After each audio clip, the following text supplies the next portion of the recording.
Pemirsa, apakah pergantian Budi Ari ini akan mempengaruhi peta politik saat ini? Untuk membahasnya sudah bergabung bersama kami analis politik Adi Praetno. Selamat malam, Mas Adi. Selamat malam, Mas. Ya, Mas, kita tahu ya yang diganti salah satunya adalah Budi Ari, yang kita tahu juga merupakan loyalis sekaligus relawan utama Jokowi. Bagaimana Anda membaca makna politik dari pencopotan ini, Mas? Ya, bagi saya soal siapapun yang diresapel hari ini oleh Presiden, tentu didasarkan atas argumen-argumen yang cukup terukur. Misalnya soal bagaimana evaluasi dan desakan publik, karena ada sejumlah menteri yang memang dinilai tidak perform, menimbulkan kontroversi, dan memang menimbulkan polemik. Dan yang kedua tentu saja adalah sebagai upaya untuk memperbaiki kinerjanya. Jadi kalau kita mau jujur, sebenarnya hari ini yang diresapel itu adalah orang-orang yang memang memiliki kontribusi yang cukup signifikan terkait dengan pemenangan Pilpres 2024 yang lalu. Tapi yang ingin saya katakan adalah dalam konteks reshuffle kabinet, maka tak ada cerita sebenarnya siapapun dia, kalau memang sudah sesuai tidak ekspektasi, dia underperform, maka sangat layak untuk diganti. Oleh karena itu, sekalipun yang diganti itu adalah ketum projo, orang yang dianggap memiliki loyalitas yang cukup tinggi terhadap Pak Jokowi, dan juga memiliki loyalitas yang cukup besar kepada Pak Prabowo, kalau memang saatnya diganti, ya memang harus diganti. Jadi memang reshuffle itu mestinya tidak pandang bulu.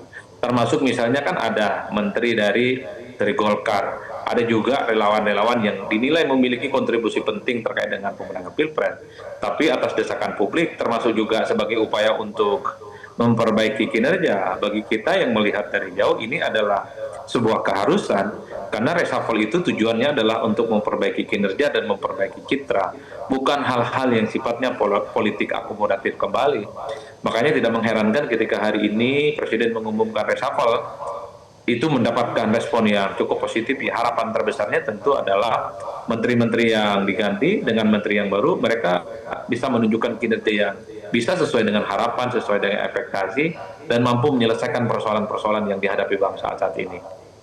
Oke, Mas Adi, apakah berarti sekarang momennya pas begitu ketika ada evaluasi berkenaan dengan kinerja menteri, kemudian juga ini juga mumpung atau misalnya momen yang sangat pas ketika untuk melakukan dalam tanda kutip pembersihan terhadap sisa-sisa loyalis Jokowi di kabinet?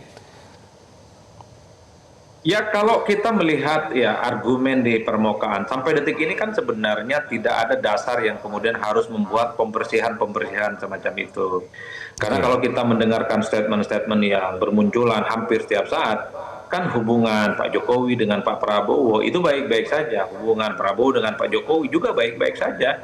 Jadi sekalipun ada orang-orang yang teridentifikasi menjadi bagian loyalisnya Pak Jokowi atau teridentifikasi sebagai bagian dari partai politik tertentu seperti kadernya Golkar, kira-kira begitu, itu bukan berarti menunjukkan sebuah hubungan yang tidak harmonis, tapi adalah sebagai upaya koreksi bahwa siapapun dia, kalau memang kinerjanya tidak oke, menimbulkan kontroversi dan kegaduhan, ya dievaluasi dan diganti. Saya kira ini adalah langkah antisipasi dari pemerintah bahwa untuk 4 tahun ke depan, kira-kira begitu, persiapan untuk mewujudkan visi misi dan kinerja itu sesuai dengan ekspektasi dan harapan, Pak. Kalau kita membaca statement-statement elit per hari ini, ya saya kira Presiden Republik Indonesia Pak Prabowo memiliki hubungan yang cukup baik dengan Pak Jokowi, dengan Megawati, dengan Pak SBY, dengan segala hal. Tapi kalau di antara menteri-menteri memiliki irisan dengan tokoh-tokoh kunci tadi itu, memang kinerjanya tidak oke, tidak perform, tidak bisa diharapkan, ya memang harus diganti. Sudah saatnya melakukan reshuffle. Oke. Sejauh mana, Mas, reshuffle ini kemudian menunjukkan konsolidasi kekuasaan penuh di tangan Presiden tanpa campur tangan atau kompromi dengan kepentingan politik masa lalu? Kalau kita mau jujur ya, sebenarnya secara perlahan pemerintah hari ini sudah mulai menunjukkan bagaimana pergantian-pergantian ataupun evaluasi ini kan menjadi petunjuk bahwa sebenarnya dalam isu-isu tertentu, dalam program-program strategis tertentu misalnya, pemerintah ingin memastikan bahwa yang menjadi eksekutor program-program strategis pemerintah di bawah adalah mereka yang terkoneksi sebagai orang pemerintah dan menjadi bagian dari kekuasaan. Misalnya yang mengganti ya Budi Ari itu adalah Ferry Yuliantoro. Kita tahu beliau itu adalah kader Gerindra dan sejak lama sudah menjadi bagian dari Pak Prabowo Subianto.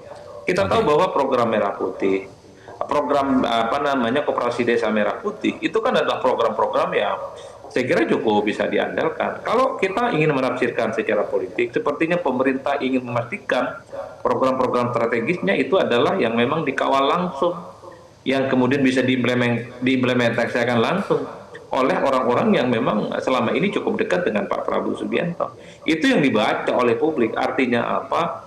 Ini tentu secara perlahan Prabowo Subianto sebagai Presiden Republik Indonesia ingin memastikan bahwa isu-isu strategis, isu-isu tertentu yang memang ini menjadi guidance supaya untuk memberikan legacy yang terukur, itu memang harus secara perlahan sebagai orang-orangnya Presiden melekat dan tahu persis apa kemauan Presiden. Oke, demi ke depan nanti kelanjutan dari kabinet ini, Mas, apakah Anda melihat potensi Projo akan berubah arah politiknya ke depan, misalnya lebih independen kah, atau bahkan mengambil sikap oposisi lunak terhadap pemerintahan Prabowo?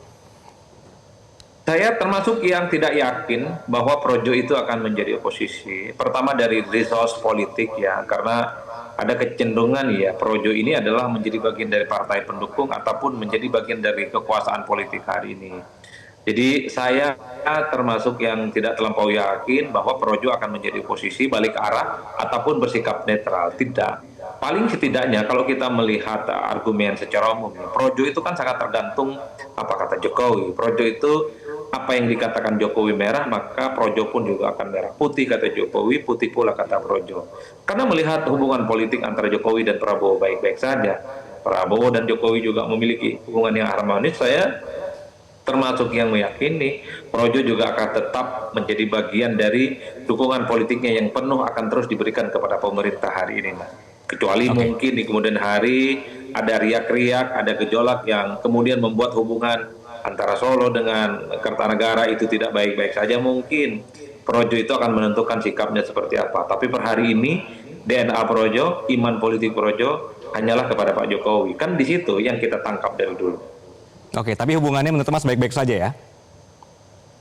Per hari ini yang tampak di permukaan baik-baik saja. Tidak ada sesuatu yang kemudian bisa menimbulkan gejolak dan krisis. Meski kita tidak pernah tahu, jangan-jangan memang di belakang panggung ada sesuatu yang tidak bisa dijelaskan secara terbuka. Tapi minimal kalau melihat gonjang-ganjing dinamika per hari ini, saya kira kekuatan politik masih cukup terkonsolidasi. Tinggal kita cek apakah misalnya setelah ada reshuffle sejumlah menteri yang konon ini ada kaitannya dengan kekuatan politik lama, itu akan menimbulkan gejolak dan resistensi.